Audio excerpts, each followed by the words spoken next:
My father had 93 years, but it seemed short. In his seemingly long life of 93 years, it was short because it just seems like if we only had more time. Old Testament gives us a view of some people who lived to be 5, 6, 7, 8, 900 years old.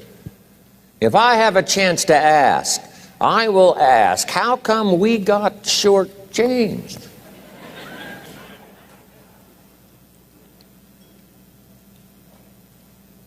Wouldn't that be a good question if you had a chance to ask?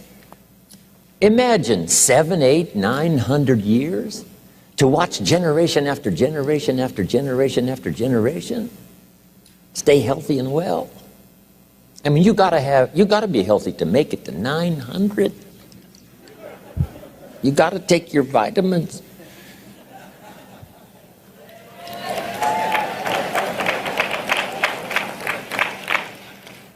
I'm pushing the Bible, I'm pushing vitamins, I'm doing good today.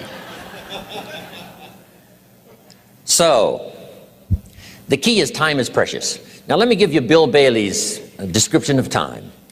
Life is not just the passing of time. Life is not just the passing of time. Life is a collection of experiences, their frequency,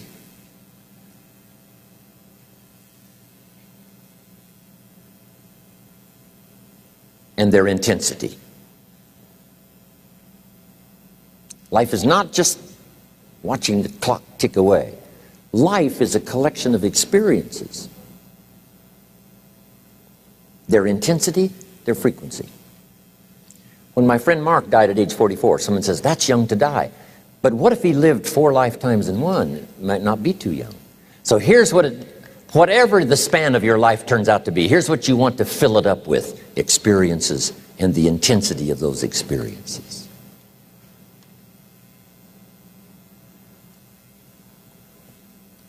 But now let's talk about the management of time. Here's one of the best ones. We covered earlier, when should you start building this hotel? Answer, as soon as you have it finished. Now jot this one down on time management. When should you start the day?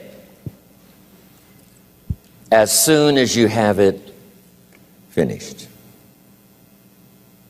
Plan the day the best you can, leaving plenty of room for improvising and surprises and all the stuff that happens during the course of the day. But if you've planned a good, productive day, now you start that day, you can't believe how much more valuable your time will be. Don't start the day until you have it finished. Now here's the next one. Don't start the week until you've had it finished. Now to lay out a week is a pretty good challenge.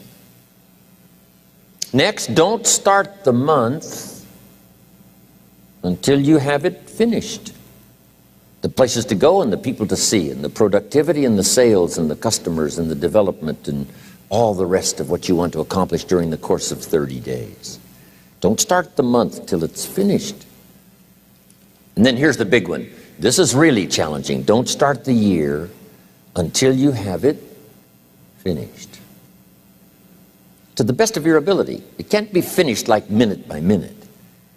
But in terms of the sweep of what you want to accomplish in the year 2002, make sure that that's set and ready to go by the time January 1st rolls around. And it might get all upset, and it might get torn up, and you do a new one. You make so much progress the first 90 days that now you've multiplied it all by 2, by 3. Because that happened to me. I thought, wow, this is going to be a great year. By the time I'd finished the 3rd month, I'm rolling, I'm soaring. So many things are happening, I revised my whole year's plan. Okay. Now, jot this down. Approaches to the management of time. Here's the first one. Ignore the subject. I mean, that's good advice. Don't let anything overly bug you. Because remember now, you don't have to do anything. Someone says, well, I got to get a handle on my time. And the answer is no, you don't. If you want to let it all go, you can let it all go. I mean, this is good advice. Somebody says, you ought, you ought, you ought. Jot this down. Ignore all the you oughts or you should. Only if they're giving general information. We should. It's better to say if you're teaching, we should. Not you should, we should. Then you let me listen in without it being too confrontational. If everyone did this, see, that'd be great. And then you give a person a chance to choose to do it or not to do it. But when you start the you ought, now see if I don't, now see we got some tension and maybe some problems. So you oughts seem to always create problems. When you're talking to your kids, you say, no, if kids would do this, not always saying if you did this, life would be better, but if kids did this, life would be better. It's like making a little talk and letting them listen in. And then it's a little less confrontational. It gives us a choice. In one of my seminars, here's what I teach. All life form strives to the max of its potential except human beings. All life form strives to the max of its potential except human beings. How tall will a tree grow? As tall as it possibly can. You never heard of a tree growing half as high as it could. No, trees don't grow half. A tree drives its roots as deep as it can, reaches as high as it can, produces every leaf it can, every fruit it possibly can. To the max. Every life form strives to the max, except human beings. Now, why not human beings? Jot this down. You've been given the dignity of choice. You're not a robot. You don't have to repeat this year the same as last year. You can tear up last year's plan, develop a new plan.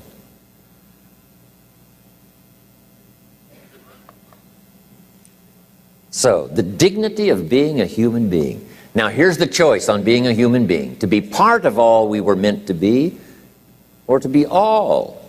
To strive for all, or half, or part, or some. The choice is up to you. To develop one skill or 10 skills. Someone says, well, I'd be happy with just one more language. Well, some say, hey, I'm going to learn 6 or 7.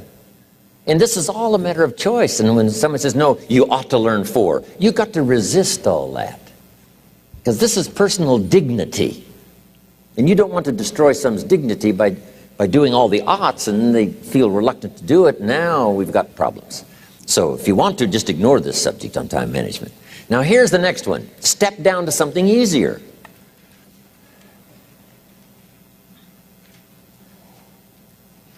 The guy's in sales and he says, oh, I want to own the company. Finally owns the company. Now he's got no time to play golf. He said, when I was in sales, I was making big money playing golf 3 days a week. Heck with this owning something. Heck with managing. My life was never my own after I started to manage. I'm going back to sales. See, this is the key. If you're getting too pressed, you might consider stepping down to something with a little easier time pressure. Little girl says to her mother, Daddy comes home, brings his briefcase and pats me on the head and says hello, disappears and works on his papers. How come my daddy doesn't play with me? And her mother said, look, your daddy loves you very much, but he's so busy at work, he can't get it all done, he has to bring it home. He loves you, but that's why he can't play with you. And the little girl said, why don't they just put him in a slower group? So, jot this down now. If you don't have time for your kids, you might consider joining a slower group. Remember when I said some things I went for cost me too much? So reconsider. Next key to time management, and that's work longer and harder. But see, there's a limit to that. I almost lost my health the first year. I went so crazy about personal development and achievement. I just went bonkers. You know, I told you I was skinny. By the end of that first year, I was a walking shadow. And then it suddenly occurred to me, what if I got rich and too ill to spend it? I mean, that was a shocker. So I started, you know, developing a little more reasonable. Because I said, if 12 hours won't do it, I'll work 14. If that won't do it, I'll work 18. I mean, how many hours it takes. And sure enough, it cost me too much. So see, working longer and harder for some might be appropriate. You know, if you're just sitting around not doing that much, this might be good, work longer and harder. But you can only work so hard. Here's the key, not to work harder, but smarter. When you've worked as hard as you can, doing the best you can in terms of physical output in the time, reasonable time. Now here's the ultimate in the management of time, and that is you simply become more skillful.